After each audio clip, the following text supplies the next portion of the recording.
Hello, and welcome to this reading of The Cask of Amontillado by Edgar Allan Poe. Narration by Calvin Lowe. The Cask of Amontillado. The 1,000 injuries of Fortunato I had borne as I best could, but when he ventured upon insult, I vowed revenge. You, who so well know the nature of my soul, will not suppose, however, that I gave utterance to a threat. At length, I would be avenged. This was a point definitively settled, but the very definitiveness with which it was resolved precluded the idea of risk. I must not only punish, but punish with impunity. A wrong is unredressed when retribution overtakes its redresser. It is equally unredressed when the avenger fails to make himself felt as such to him who has done the wrong. It must be understood that neither by word nor deed had I given Fortunato cause to doubt my goodwill. I continued, as was my wont, to smile in his face, and he did not perceive that my smile now was at the thought of his immolation. He had a weak point, this Fortunato. Although in other regards he was a man to be respected and even feared, he prided himself on his connoisseurship in wine. Few Italians have the true virtuoso spirit. For the most part, their enthusiasm is adopted to suit the time and opportunity, to practice imposture upon the British and Austrian millionaires. In painting and gemmery, Fortunato, like his countrymen, was a quack, but in the matter of old wines he was sincere. In this respect, I did not differ from him materially. I was skillful in the Italian vintages myself, and bought largely whenever I could. It was about dusk, one evening during the supreme madness of the carnival season, that I encountered my friend. He accosted me with excessive warmth, for he had been drinking much. The man wore a motley. He had on a tight-fitting party-striped dress, and his head was surmounted by the conical cap and bells. I was so pleased to see him that I thought I should never have wronged his hand. I said to him, "My dear Fortunato, you are luckily met. How remarkably well you are looking today. But I have received a pipe of what passes for Amontillado, and I have my doubts." "How?" he said. "Amontillado? A pipe? Impossible. And in the middle of the carnival?" "I have my doubts," I replied, "and I was silly enough to pay the full Amontillado price without consulting you in the matter. You were not to be found, and I was fearful of losing a bargain." "Amontillado?" "I have no doubts." "Amontillado?" "And I must satisfy them." "Amontillado?" "As you are engaged, I am on my way to Lucchesi. If any one has a critical turn, it is he. He will tell me, 'Lucchesi cannot tell Amontillado from sherry.' And yet some fools will have it with that taste is a match for your own. Come, let us go." "Whither?" "To your vaults." "My friend, no. I will not impose upon your good nature. I perceive you have an engagement. Lucchesi, I have no engagement." "Come." "My friend, no. It is not the engagement, but the severe cold with which I perceive you are afflicted. The vaults are insufferably damp. They are encrusted with nitre." "Let us go, nevertheless.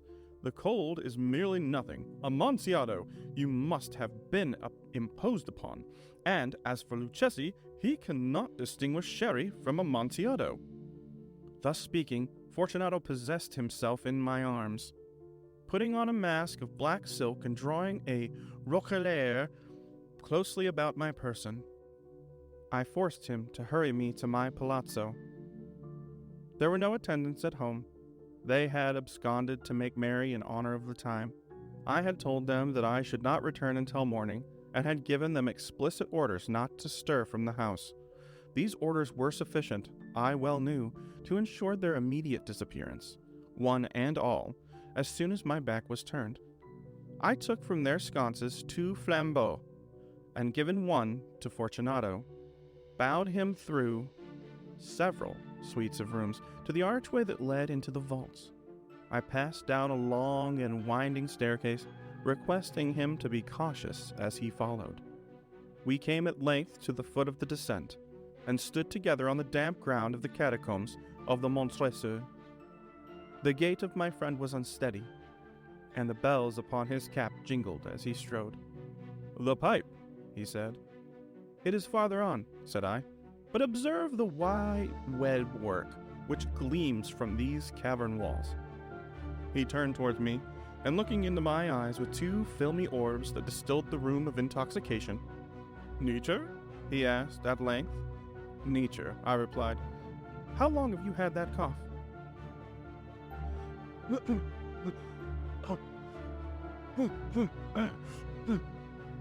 My poor friend found it impossible to reply for many minutes. "It is nothing," he said at last. "Come," I said with a decision. "We will go back. Your health is precious. You are rich, respected, admired, beloved. You are happy as I once was. You are a man to be missed. For me, it doesn't matter. We will go back. You will be ill, and I cannot be responsible. Besides, there is Lucchesi." "Enough," he said. "The cough is mere nothing. It will not kill me. I shall not die of a cough." True, I replied, and indeed I had no intention of alarming you unnecessarily. But you should use all proper caution. A draught of this Medoc will defend us from the damps. Here I knocked off the neck of a bottle, which I drew from a long row of its fellows that lay upon the mold. "Drink," I said, presenting him with the wine. He raised it to his lips with a leer. He paused and nodded to me familiarly, while his bells jingled. "I drink," he said, "to the buried repose around us. And I want your long life." He again took my arm, and we proceeded. "These vaults," he said, "are extensive." "The Montresor," I replied, "were a great and numerous family." "I forgot your arms." "A huge human foot door in a field azure. The foot crushes a serpent rampant whose fangs are embedded in the heel." "And the motto?" "Nemo me impune lacessit." "Good," he said.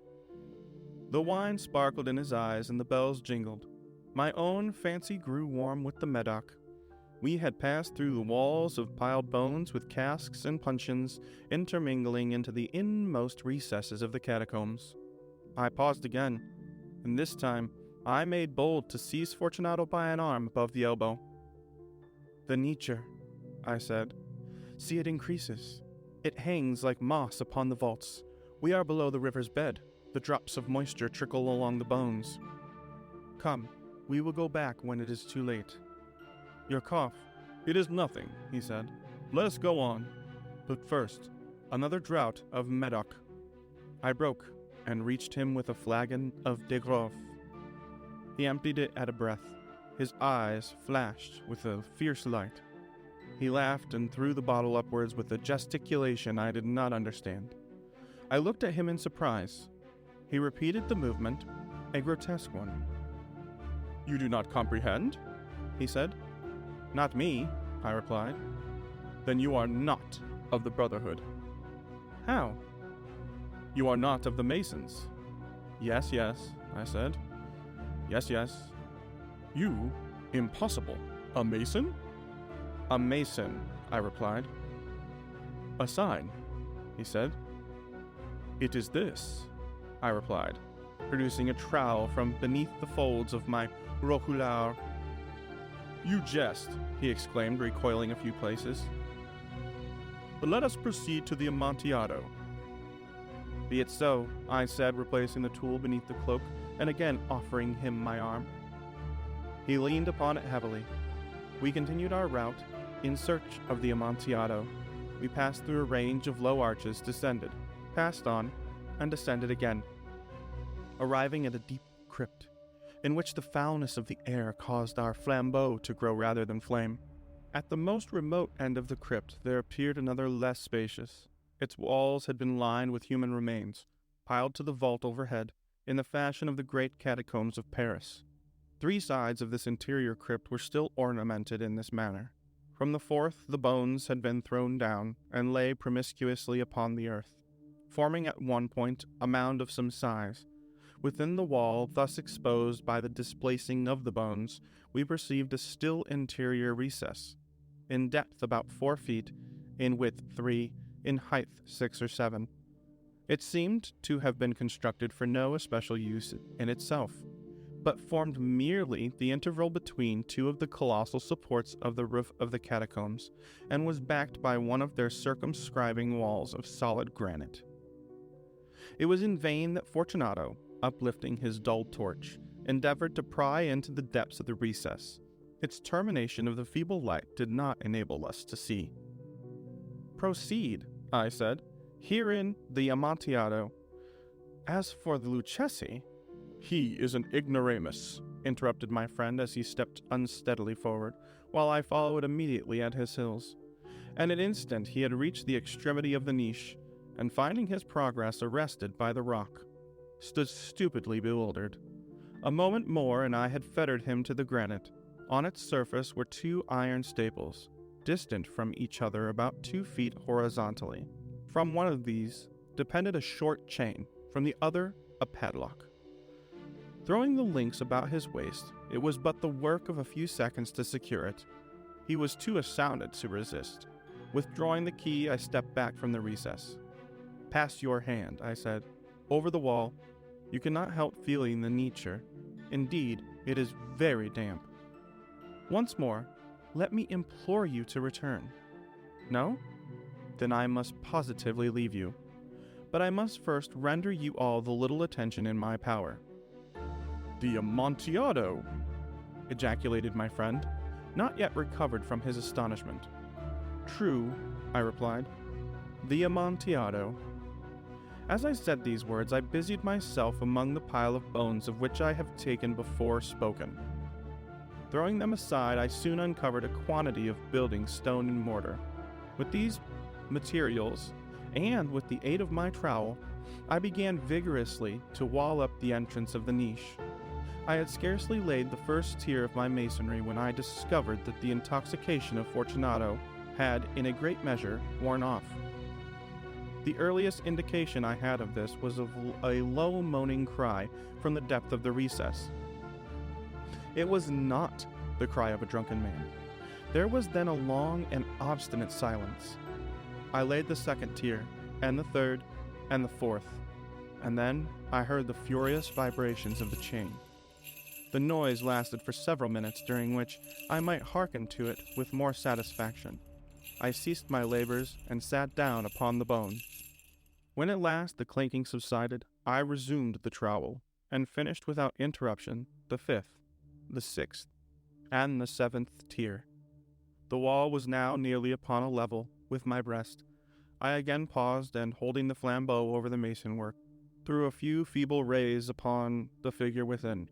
A succession of loud and shrill screams, bursting suddenly from the throat of the chained form, seemed to thrust me violently back. For a brief moment I hesitated. I trembled. Unsheathing my rapier, I began to grope with it about the recess. But the thought of an instant reassured me. I placed my hand upon the solid fabric of the catacombs, and felt satisfied. I reproached the wall. I replied to the yells of him who clamored. I re-echoed. I aided. I surpassed them in volume and in strength. I did this, and the clamor grew still. It was now midnight, and my task was drawing to a close. I had completed the 8th, the 9th, and the 10th tier. I had finished a portion of the last and the 11th. There remained but a single stone to be fitted and plastered in. I struggled with its weight. I placed it partially in its destined position. But now there came from out of the niche a low laugh that erected the hairs upon my head. It was succeeded by a sad voice, which I had difficulty in recognizing as that of the noble Fortunato. The voice said,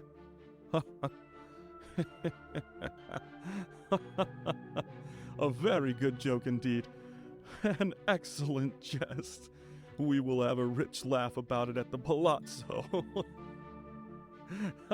Over our wine. The Amontillado, I said. Yes, the Amontillado. But it is not getting late. Well, will they not be waiting at the palazzo? Lady Fortunato and the rest? Let us be gone. Yes, I said. Let us be gone. For the love of God, monsieur. Yes, I said. For the love of God. But to these words I hearkened in vain for a reply. I grew impatient. I called aloud, Fortunato!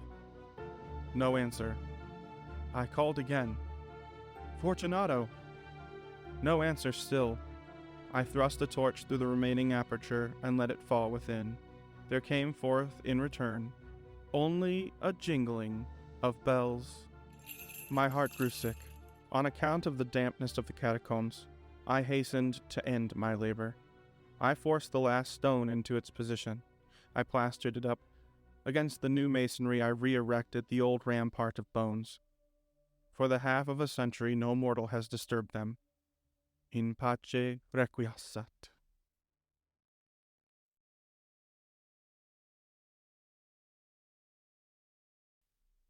This has been a reading of The Cask of Amontillado by Edgar Allan Poe. Narration by Calvin Lowe. Thank you so much for listening. Hope to see you for the next story.